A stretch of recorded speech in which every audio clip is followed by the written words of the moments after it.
The certified letter arrived on a Tuesday morning in October, and as I held it in my trembling hands, I knew my peaceful life on Willow Creek Ranch was about to become a nightmare.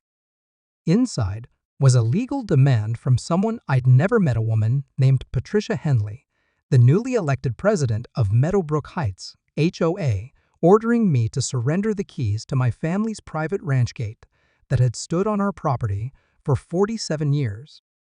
What Patricia didn't know was that her precious gated community was built on land that once belonged to my grandfather. And what she definitely didn't know was that by the time I was finished defending my family's legacy, her entire neighborhood would be begging for my mercy. My name is David Coleman, and this is the story of how one woman's greed and entitlement led to the most satisfying legal battle of my life. One that would leave an entire HOA trapped behind gates they could no longer control. I've lived on Willow Creek Ranch my entire life. My grandfather, Samuel Coleman, bought this land in 1955, all 280 acres of rolling hills, oak groves, and that beautiful creek that winds through the eastern boundary. Back then, this was all farmland and cattle pasture as far as the eye could see. The nearest neighbor was 3 miles down a dirt road. Grandpa Sam was a practical man. When he built the main ranch house in 1957, he also constructed a sturdy wooden gate at the entrance to our property, complete with a cattle guard and a winding gravel road that led to our front door. That gate wasn't just functional, it was a symbol. It meant this was Coleman land, and we'd worked hard for every inch of it.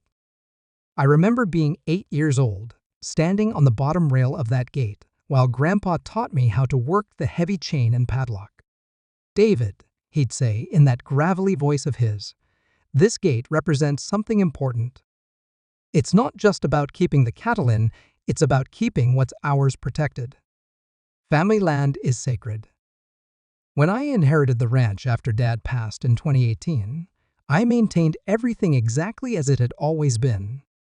The gate, now reinforced with steel posts, but still bearing the original Coleman Ranchest.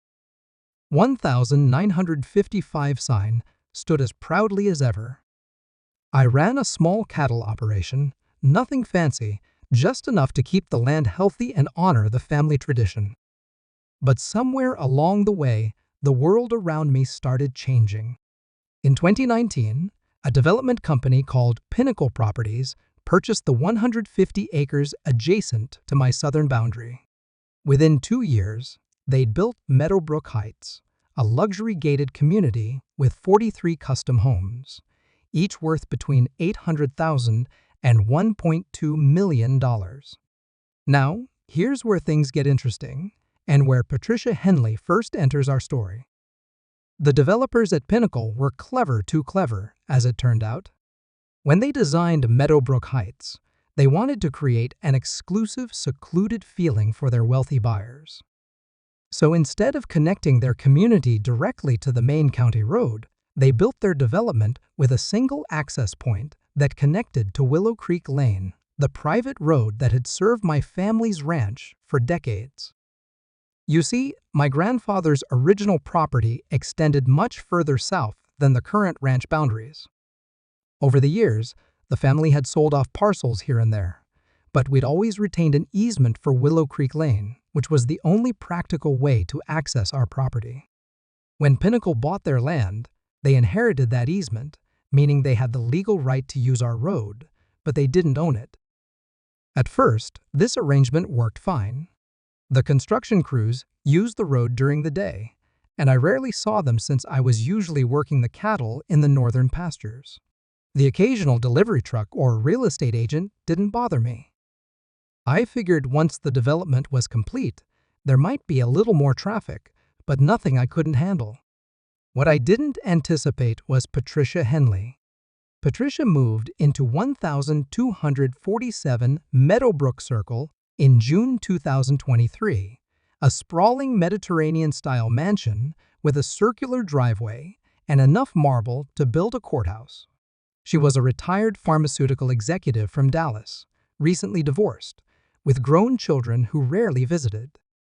Within 3 weeks of moving in, she'd gotten herself elected to the HOA board. Within 6 weeks, she was president. I first encountered Patricia on a humid Thursday evening in July. I was driving my beat-up Ford pickup back from checking the south fence line when I noticed a silver Mercedes sedan parked sideways across Willow Creek Lane, about half a mile from my gate. As I got closer, I could see a woman in white linen pants and a pink polo shirt standing beside the car, hands on her hips, staring directly at me. I pulled up and rolled down my window. "Excuse me, ma'am, but you're blocking the road."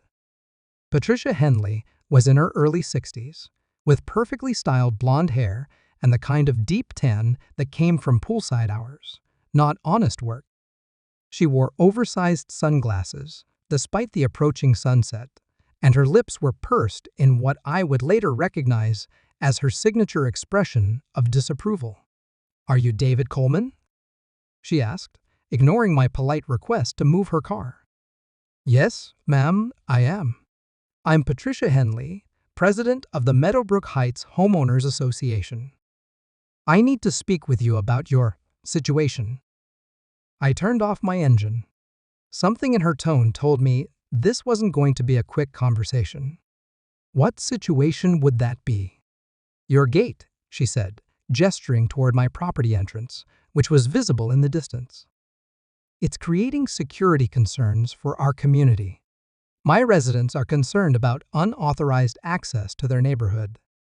I felt my jaw clench. "Ma'am, with all due respect, that gate has been on my family's land for 47 years. Your neighborhood wasn't even a dream back then." Patricia removed her sunglasses and fixed me with a cold stare.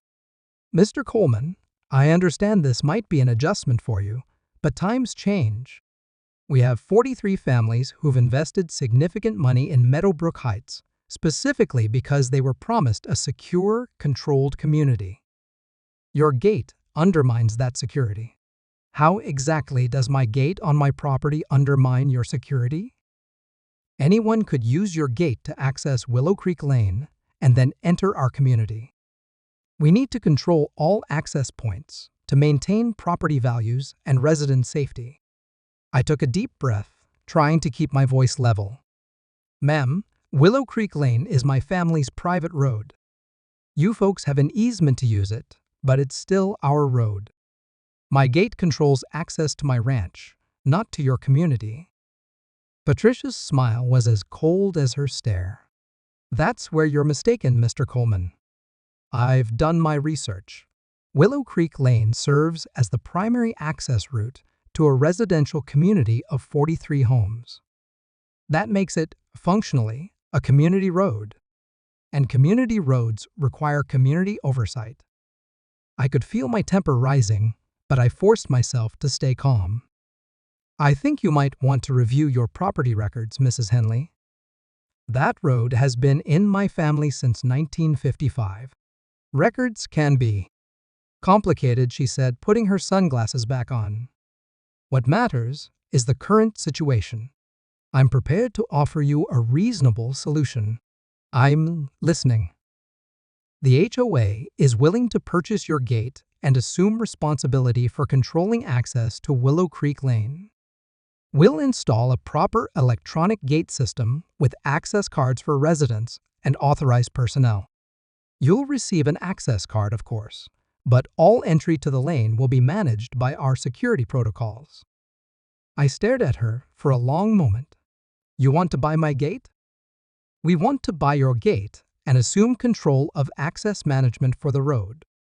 It's really the only sensible solution." I started my truck back up. "Mrs. Henley, I think we're done here for tonight. You'll need to move your car so I can get to my own property." She stepped aside, but her voice followed me as I drove past. "Think about it, Mr. Coleman. I'll be in touch." As I drove through my family's gate that evening, I had no idea that Patricia's threat was just the beginning.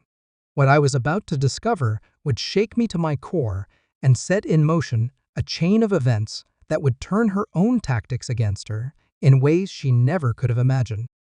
But that night, All I could think about was the way she'd said other options, like she was already planning something I wouldn't like. The harassment started small, as these things always do.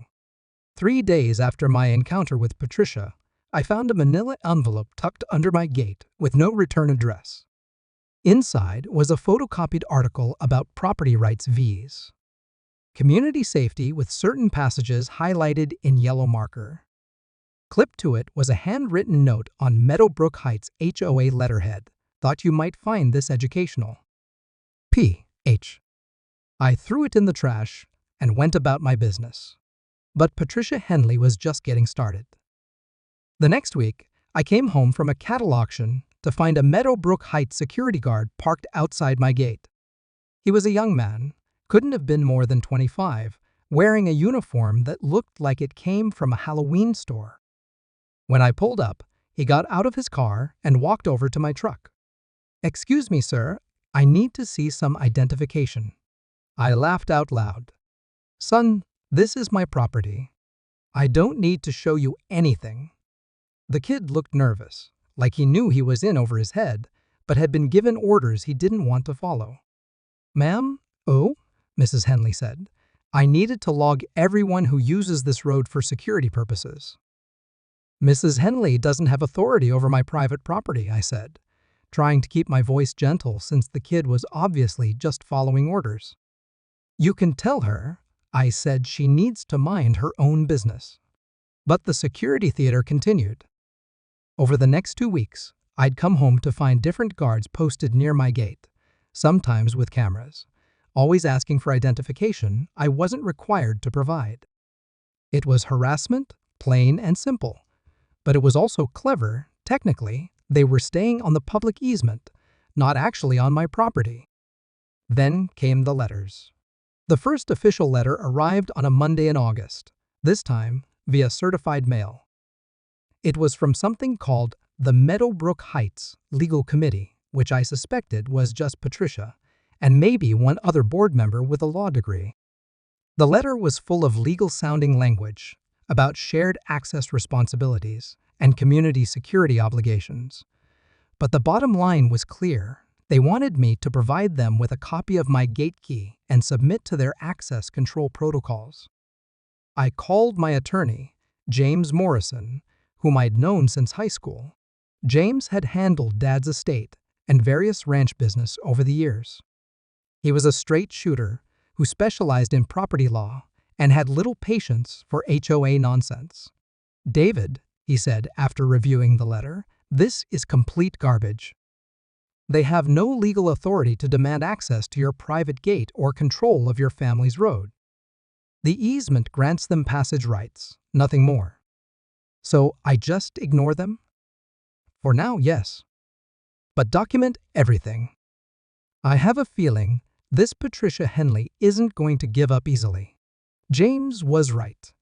2 weeks later, another certified letter arrived, this one from a law firm in Dallas, Brennan, Mitchell and Associates. The letterhead was impressive, all gold embossing and fancy fonts, and the language was much more aggressive.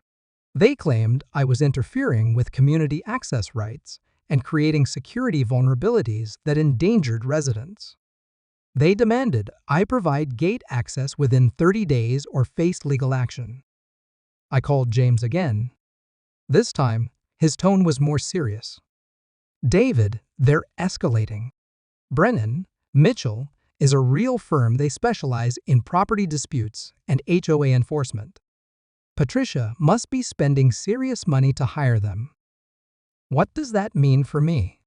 It means she's not bluffing. But here's the thing, they're still wrong. Your property rights are clear, and that gate is on your land. Let me write a response and see if we can shut this down. James sent a strongly worded letter explaining my property rights and demanding that the HOA cease their harassment. I thought that might be the end of it. I was wrong. The next escalation came on a Friday evening in late August. I was sitting on my front porch, enjoying a beer and watching the sunset, when I heard shouting from the direction of my gate. I grabbed my binoculars and could see 3 people standing near the entrance to my property, Patricia, and two men I didn't recognize. By the time I drove down to investigate, they'd scattered, but I found something that made my blood run cold: fresh bolt cutter marks on my gate's chain. Someone had tried to cut the lock. "David, I can see someone tried to tamper with your lock," she said, examining the scratches and cut marks.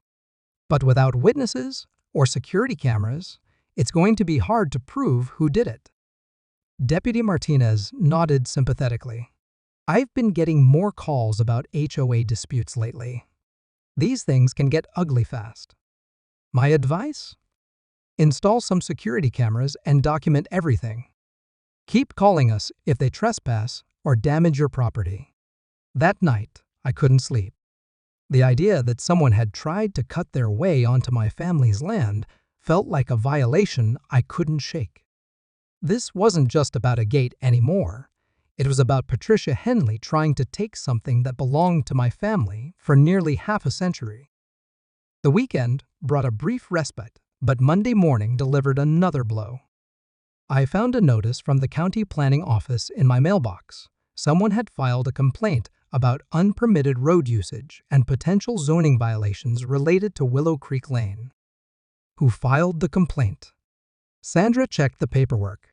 It's anonymous, but it came through a law firm. Brennan, Mitchell and Associates. My heart sank. What does this mean? Well, we'll have to investigate. If the complaint has merit, we might have to require changes to how the road is used, or potentially limit access. It could take months to resolve. As I drove home that day, I felt the weight of what I was up against. Patricia wasn't just harassing me, she was using every legal avenue she could find to make my life miserable. The security guards, the legal threats, the attempted break-in, and now county bureaucracy. She was waging a war of attrition, betting that I'd eventually give in and surrender my family's rights, just to make the harassment stop. But what Patricia didn't know was that I came from stubborn stock. My grandfather had fought off cattle rustlers and land grabbers in his day, and my father had faced down corporate developers who wanted to run a pipeline through our property in the 1980 set. I wasn't about to be the first Coleman to surrender to a bully, no matter how many lawyers she could afford. That evening, I was checking my mail when I noticed my neighbor Frank Kowalski walking over from his property to the east. Frank was in his 70s, a retired engineer who'd lived adjacent to our ranch for 15 years. He was a quiet man who kept to himself, but we'd always gotten along well. "David," he said, looking troubled, "I wanted to give you a heads up about something." "What's going on, Frank?" "That woman, Mrs. Henley, she came to see me yesterday. Started asking questions about your property, about the history of the road, about any problems I might have with your cattle operation." I felt my stomach tighten. What kind of questions? She wanted to know if your cattle had ever gotten loose, if you'd ever blocked the road, if I'd noticed any unusual activities around your ranch. She was fishing for complaints, David. Offered to put me in touch with her lawyers if I had any concerns about property values or safety. What did you tell her? Frank smiled grimly. I told her you were the best neighbor I'd ever had, and that she should mind her own business. But David, she's not done. She mentioned something about gathering community support and building a case. I think she's going door to door, trying to find anyone who'll say something negative about you or your operation. I thanked Frank for the warning, but as I walked back to my house that night, I couldn't shake the feeling that I was being surrounded. Patricia was attacking from every angle: legal, bureaucratic, and now social. She was trying to isolate me, to make me look like the problem, the obstacle to community harmony and safety. But first, things were about to get much worse before they got better. The breaking point came on a rainy Tuesday morning in September. I was in the barn, treating a calf with a minor infection, when I heard the sound of heavy machinery coming from the direction of my gate. I dropped everything and jumped in my truck, racing down Willow Creek Lane to see what was happening. What I found made my blood boil. A county road crew was setting up orange cones and barriers across Willow Creek Lane, about 50 yards from my gate. Standing nearby, wearing a bright yellow raincoat and looking very pleased with herself, was Patricia Henley. I parked and approached the work crew supervisor, a man named Pete Rodriguez, whom I'd known for years through various county projects. "Pete, what's going on here?" Pete looked uncomfortable. "David, I'm sorry about this. We got an emergency work order to restrict access to this road, pending a safety investigation. Something about improper usage and potential liability issues." Pete pulled out a soaked piece of paper. It came through the county planning office. "They're saying there are questions about whether this road can handle the current traffic load and whether it meets safety standards for residential access." I looked over at Patricia, who was pretending to examine something on her phone while clearly listening to every word. "Pete, this is my family's private road. The county doesn't have authority to block access to my property." "I know, David, and I'm sorry, but I have to follow orders. They're saying it's temporary, just until they can complete an engineering assessment." I felt trapped. If I got aggressive with Pete and his crew, I'd just be giving Patricia more ammunition to paint me as unreasonable. But I couldn't let them block access to my own property. "How long is temporary?" Pete shrugged miserably. "Could be days, could be weeks. The order doesn't specify." That's when Patricia approached us, pulling back the hood of her raincoat with a theatrical gesture. "Mr. Coleman, I'm sorry it's come to this, but the county has determined that Willow Creek Lane poses safety risks that need to be addressed." "You mean you've manipulated the county into harassing me?" I said, not caring who heard. Patricia's smile was triumphant. "I've simply brought legitimate concerns to the attention of the proper authorities. If the road meets safety standards, I'm sure the assessment will reflect that." "And in the meantime?" "In the meantime, I'm afraid you'll need to find alternative access to your property.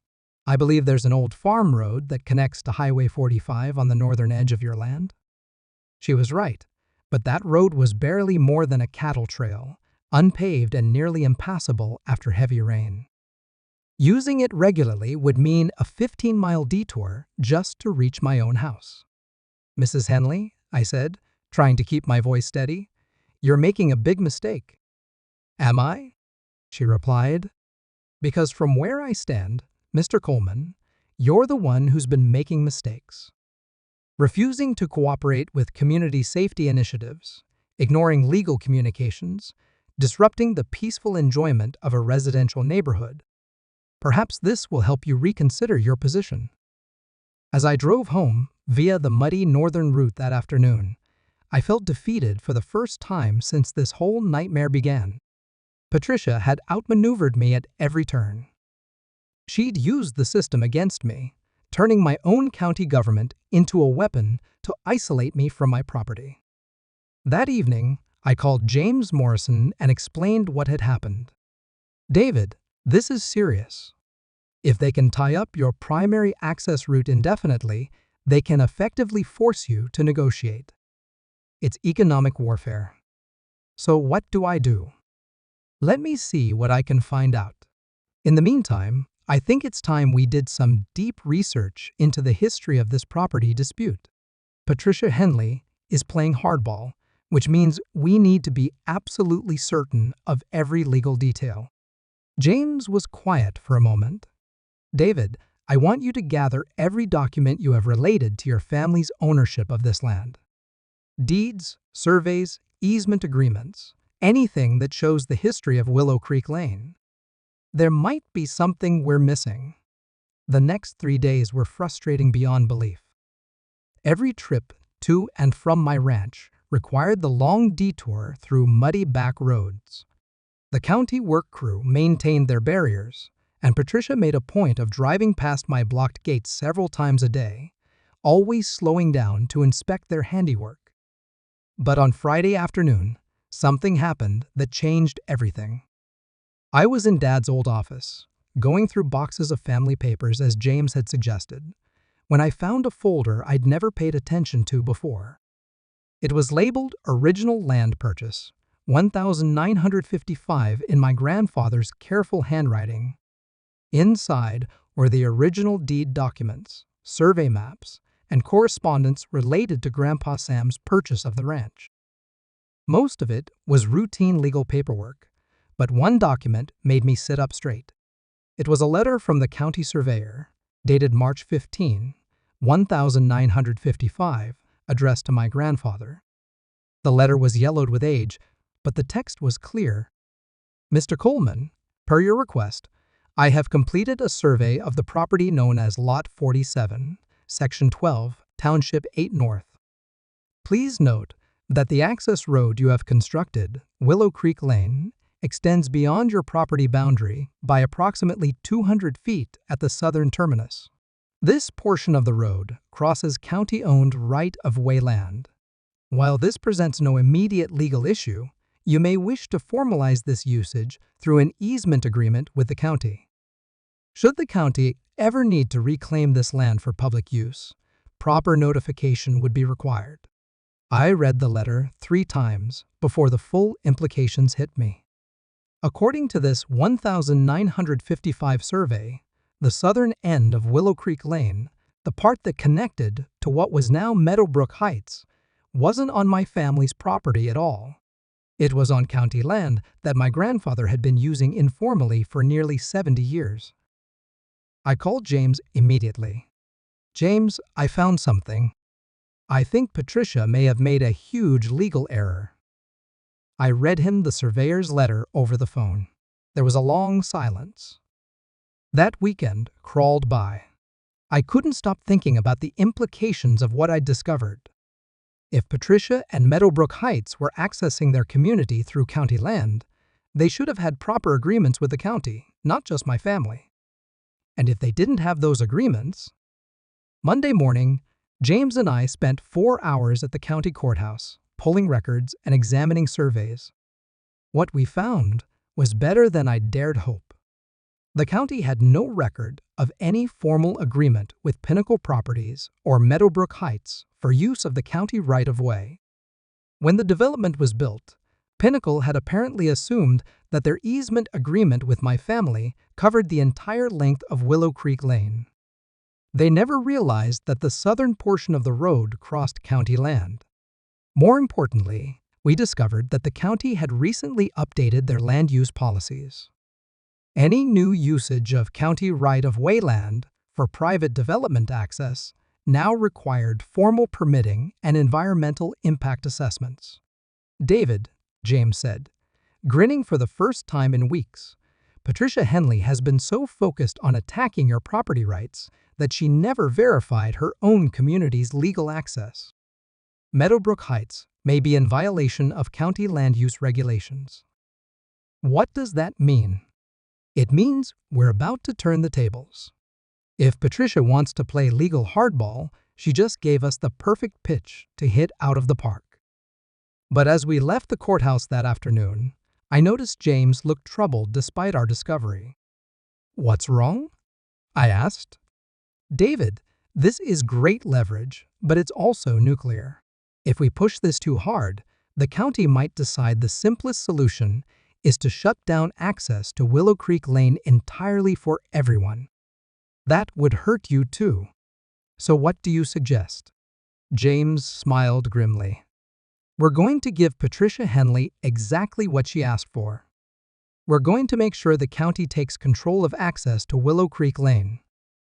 Every inch of it.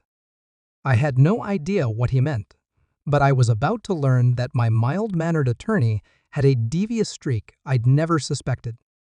The next morning, James filed a formal complaint with the county planning office, documenting Meadowbrook Heights' unpermitted use of county land and requesting a comprehensive review of all access rights to Willow Creek Lane. By Thursday, Patricia Henley would discover that her legal campaign against me had opened a door she definitely didn't want opened. The county moved faster than I expected. On Thursday morning, I was drinking coffee on my porch when I saw a convoy of county vehicles heading down Willow Creek Lane, 2 trucks, a surveyor's van, and what looked like a code enforcement SUV. They parked at the barriers that were still blocking my gate, and I watched through binoculars as several officials in hard hats and clipboards began walking the length of the road. 20 minutes later, my phone rang. "Mr. Coleman? This is Sandra Walsh from County Planning. I need to inform you that we're conducting an emergency assessment of Willow Creek Lane based on some new information that's come to light. Well, it appears there are some discrepancies in the legal status of the roadway that we need to resolve immediately. We've also received complaints about unpermitted usage of county right-of-way land." I tried to sound surprised. "Complaints from whom?" "Your attorney, actually. Mr. Morrison filed some very detailed documentation yesterday about unauthorized development access through county property. We're required to investigate immediately." By noon, the county crew had set up a more extensive work zone that stretched from my gate all the way to the entrance of Meadowbrook Heights. Yellow tape blocked the entire road, and signs reading COUNT, YLANDUSAINV, ESTIGATIO, and NOUN, UTHURIZE, DAC, were posted every 50 yards. That's when Patricia's silver Mercedes appeared at the far end of the road, near her community's entrance. I could see her getting out of her car and approaching the county officials with animated gestures. Even from a distance, it was clear she was not happy. My phone rang again. This time, it was James. "David, I just got an interesting call from Brennan, Mitchell and Associates. Apparently, Patricia is claiming you've somehow sabotaged county infrastructure to block access to her community." "Well, she's not wrong about the blocking access part." James chuckled. "The beautiful thing is, we haven't done anything wrong. We simply brought legitimate legal discrepancies to the attention of the proper authorities. The county is required to investigate when unpermitted land use is discovered." "How long will this investigation take?" "Officially, could be weeks or months. The county has to verify all property boundaries, review all easement agreements, assess environmental impact, and determine proper usage classifications. It's a complex process. And unofficially? Unofficially, it'll take however long it takes for Patricia Henley to realize she's in over her head and agree to negotiate reasonably." That afternoon, I got a front row seat to Patricia's growing panic. I was repairing fence in my south pasture when I heard shouting from the direction of the road. Through the trees, I could see Patricia arguing with a county supervisor while several Meadowbrook Heights residents stood nearby, looking confused and angry. "David, you need to hear this." I was in town getting groceries, and half of Meadowbrook Heights was in the parking lot of Miller's Market having what you might call an emergency resident meeting. What were they saying? Well, turns out their fancy community only has one way in and out, and now it's blocked by county investigations. Some of them are talking about having to park at the highway and walk a mile just to get to their houses. Others are worried about emergency vehicle access. And they're all blaming Patricia for starting a fight she couldn't finish. That evening, as I was settling in to watch the news, I heard the sound of a car engine approaching my house. I looked out the window and was amazed to see Patricia Henley's silver Mercedes making its way up my driveway. She was using the northern access road, the muddy, rutted cattle trail that she'd so smugly suggested I use as an alternative. I watched from my window as she parked and got out of her car. Her white linen pants were already stained with mud, and she looked like she was fighting back tears of frustration. She stood beside her car for a full minute, clearly trying to compose herself, before walking up to my front door. When I opened the door, Patricia looked like a different person than the confident, demanding woman I'd first met. Her perfectly styled hair was disheveled, her makeup was smeared, and there was genuine desperation in her eyes. "Mr. Coleman," she said, her voice much quieter than usual, "we need to talk." I gestured to the chairs on my front porch. "Have a seat, Mrs. Henley. Can I get you some water?" She nodded gratefully and sank into one of the old wooden chairs my grandfather had built. For a few minutes, we sat in silence while she collected herself. "Mr. Coleman, I may have overreacted to this situation." I waited for her to continue. "My residents are very upset. Some of them are saying they're going to sue the HOA if this access issue isn't resolved quickly. Others are talking about selling their homes and moving away. Property values are already starting to suffer." "I'm sorry to hear that, Mrs. Henley." She looked at me sharply, probably trying to determine if I was being sarcastic. "Are you?" "Sorry, I considered the question seriously. Mrs. Henley, I never wanted any of this. I just wanted to be left alone on my family's land. Your community was built with the understanding that you had proper legal access. That's not my fault. But you could make this go away, couldn't you? If you wanted to, I could call my attorney and ask him to withdraw the complaint that triggered the county investigation.